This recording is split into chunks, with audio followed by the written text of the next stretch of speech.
Good evening. Welcome to this edition to this Monday. We have to tune in. You can view us live on Facebook Live, listen to us on iHeart or Intellectual Radio. We have a very thought-provoking station going on tonight, and my guest today is the none other than Dr.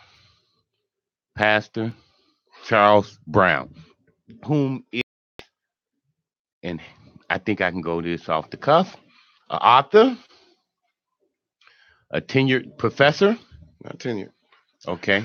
Adjunct professor. Mm-hmm. Professor. Husband. Community member.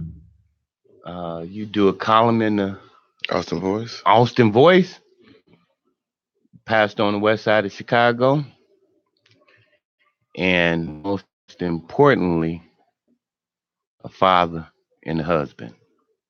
So our topic tonight is the dynamics of family relationships. Tell us a little bit about that topic. When we talk about family dynamics and relationships, it's the roles that we play in the household, the roles that each member plays, and then the relationship that we have. I don't think a lot of people understand.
And you build the community from there.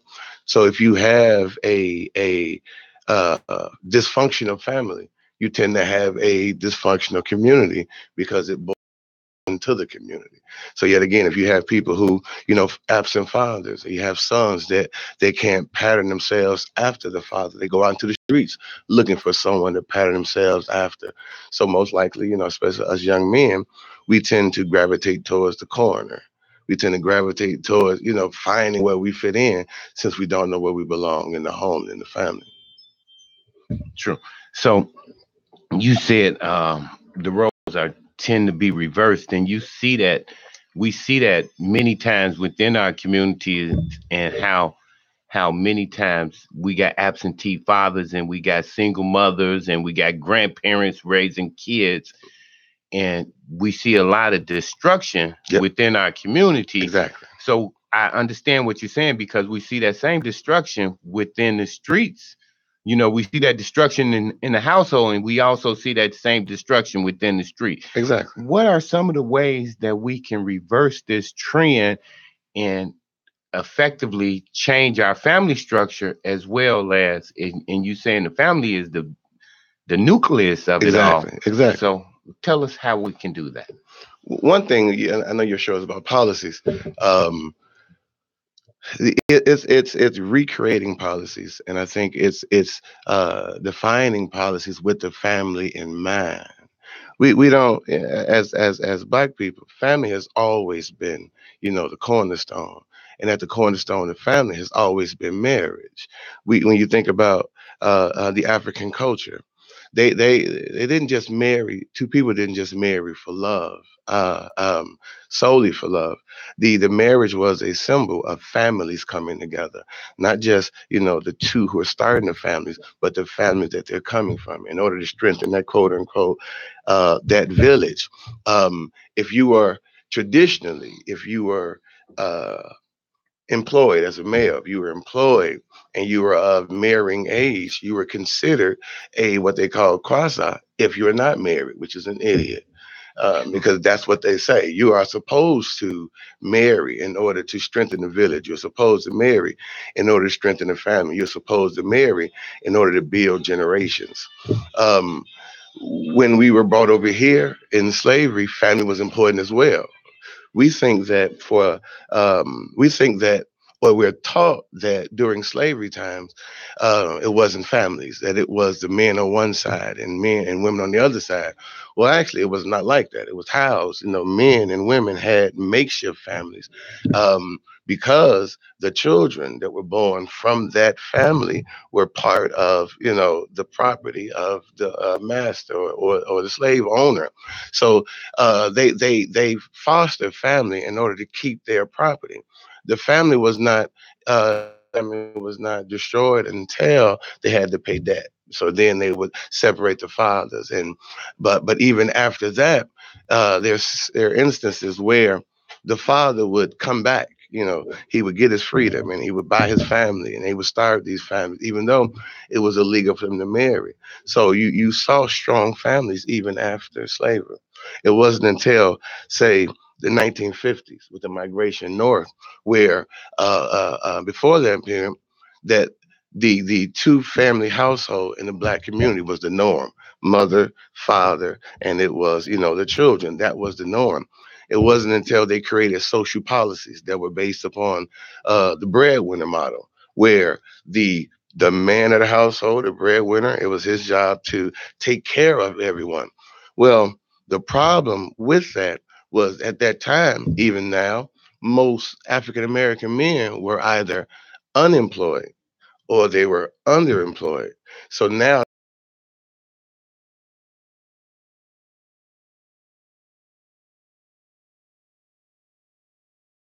push the black man out of the house. So now you see where, uh, and we say that women were on welfare, but however they had to feed their children. One of Hmm. the things you had touched on, how the policy had pushed the black male. And I think one of the biggest things, that the shift that I saw when getting the education in school, and I remember this in middle school, Hmm. that we had trade Of in course, middle school. of My course, father taught me a trade. My father taught me a trade early on, and then when I went to middle school, they had shop classes, they exactly, had print exactly, classes, they had machines and different things like that. It employed a young man to be able to sustain within his family, exactly. and now you don't have a woman saying, you know what, you ain't worth nothing. Right, I can do bad by myself. exactly. I was thinking about that, and Demasculized. yeah, I was Hmm. thinking about that because you had said how during marriage, families are kind of bonded together Hmm. because me and you, we got a long history, we got a Right. long relationship, Exactly. right? Exactly. And you my brother, Exactly. My brother and from another mother. yeah, right, very Exactly. much so, very much Exactly. so, and just thinking about how we got there, it was through that. Exactly. It was through that. It was through that relationship, a relationship that joined two families together. Exactly. And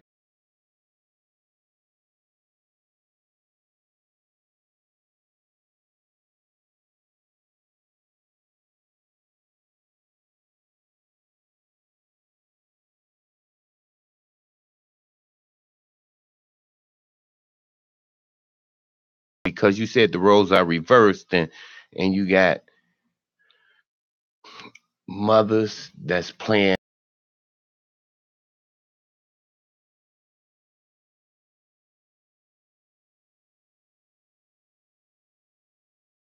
can You teach a can't. You man can't. how to be a boy how to be a man. No.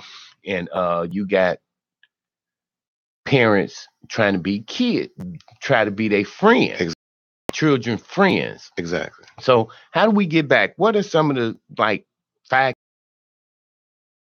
household to to to change these roles? First and foremost is communication. We we Okay. we in the household we tend to talk at each other and not to each other.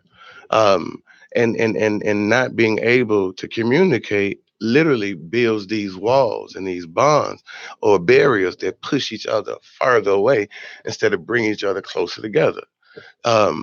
Men, for one, have to stand up and be men that they were called to be. And I say this because uh, you saying that men, that women can't teach a man how to be a man, and she cannot. She can teach a man how to treat her as a woman, but only a man can raise a boy to be a man. Because there's certain things that you're going to pattern yourself after.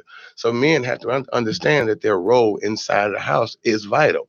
We almost live in a society where most men think that they're not useful. They think that they're not needed simply because they cannot financially support the family. But it takes more than just finances. It takes your presence. It takes, understanding. It takes love, and it takes those two coming together. And I think that the first and foremost, the man and the woman have to create this united front, showing the child by example what a family is, because we don't understand the whole role of a family.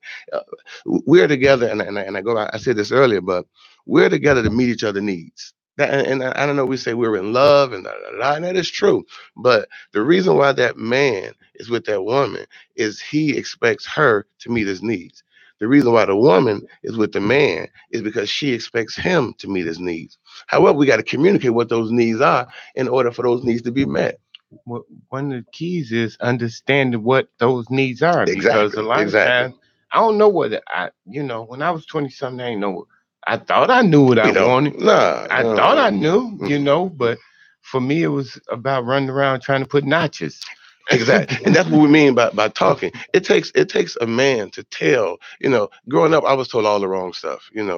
Get the women. That's it. I wasn't told about how to actually build a home. I had to learn that when I was there, and which was so many African American men are doing things that they never saw done before, which is added stress. So it takes a man to tell you, no, you know what?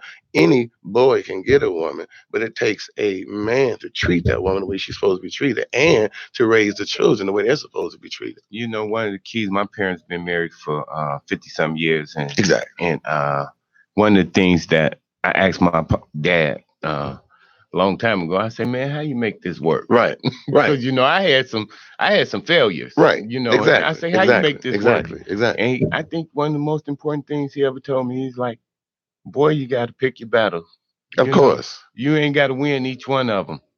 And it's not even about winning though. It's Yeah, not about winning at all, and that's how we think about battles. It's not. One thing my wife told me that changed my entire marriage is she looked at me one day and she said, "Babe, I'm not your enemy." And when she said, I was floored. Like, what do you mean? No, you're not my enemy. I didn't think of you as my enemy. Well, I never verbally said it. However, evidently she felt a certain way in order for her to say that in the beginning. So I realized, because in my mind, you can't control me. I'm a man. But it was not about controlling me. It was about loving me. I was unfamiliar with. So I had to understand that when we talk about, and I say this all the time, that conflict in a relationship is unavoidable. It's going to be there. How you deal with it. It's not win-win. It's how we compromise in order for both of our needs to be met. And that's the only way we can actually, build the bond that we have. so how we take that message to the community, and because I had an interesting phone call, and I was a candidate, Right? and Congratulations, yeah, huh? We're and proud of you. thank you, sir. But I had a guy call me that I hadn't heard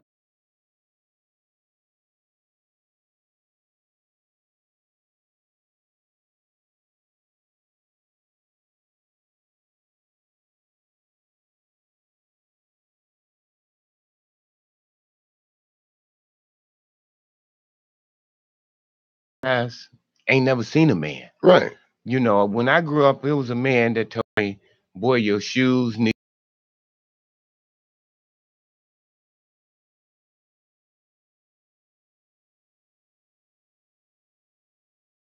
That told me, "Hey, little brother, don't do that. That give you 5 to 10." Exactly. Exactly. So Exactly. everybody in the community, black man is a certified paralegal because we know the law. Right. Exactly. But how do guys like you and I take this message to the community? Because I think a lot of us, and many of us, is afraid to engage the young man on the street. How do we, you know, I know you're a pastor, how you take your message to the community? I think that you answered your own question. It's going out and talking. Treating that guy on the corner with the same respect that you treat the guy in the suit. Around the house. The guys who and I know the guys who are doing wrong. I know what they're doing and why they're doing. But when I talk to them, I call them sir. They respect me, I respect them. And that's the thing about it. When you build that respect and when you build that bond, they gravitate towards you. And it goes back to communication again. When I'm talking to young guys, I'm talking to them and not at them. I'm not just telling them what you need to do and what you're supposed to do. I'm asking them, where are you? If I could meet you where you are and then take you to where you need to go, now I'm building a relationship and I'm not just pointing a finger. Very much Hmm. so, very much so. So I know you have did a lot of research and Yes, a sir. lot of Yes, sir. extensive Yes, research sir. on family models, Yes, sir. relationships, Yes, and sir. community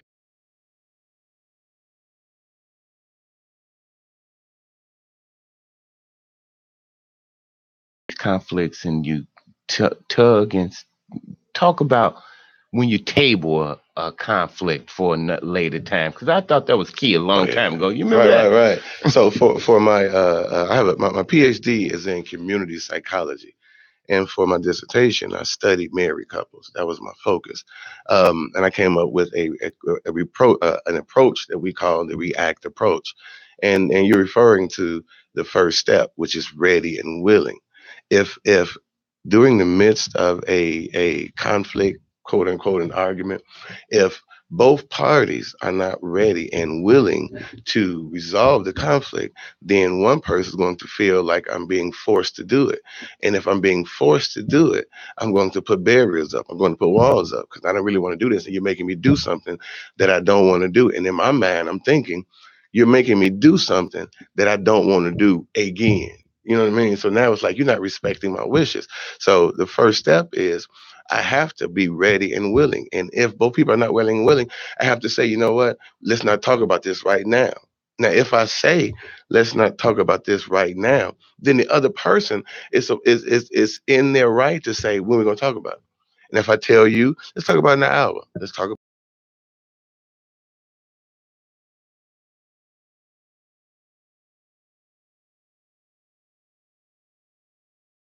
what am I really mad at? Because most times I'm upset. It's not about that. It's about you did something else. We didn't deal with it, and now it's come to a head.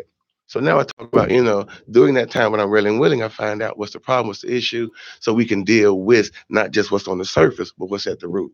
And then you can actually have a conversation. But when two people screaming, nobody getting hurt. Right. I think that's getting down to the causes and conditions of Exactly. what's really Exactly. going on. Exactly. And so we're gonna jump right into some of the causes and conditions. And I know you talked about the dynamics of family relationships, Yes, the sir. the roles being reversed, and men being de demascul Yeah. the demasculinity of the black man, which I see that a lot because with the sagging and the guys wearing this little tight clothes. And I understand some of the tight clothes because if you think back in the '60s and the Temptations, they had them pencil leg suits and Nothing new. yeah, but it's a little bit they putting a little twist on it. They putting a little fur on it and they having demasculinity. I think that's a little bit over the top. So Mm. you touched on a lot of different things. Touch on some of the things that individuals can do within themselves Mm-hmm. to, you know, like I like to think of, we all have this self worth.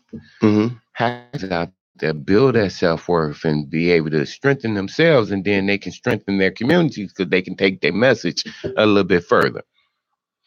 The first step in I think knowing who you are is finding out where did that self image come from. And reason why I say that, um, there's an individual his name is George Cooley. He talks about the looking glass self. Um, and the looking glass self talks about socialization. How and what we don't understand is when we are born, we're a clean slate.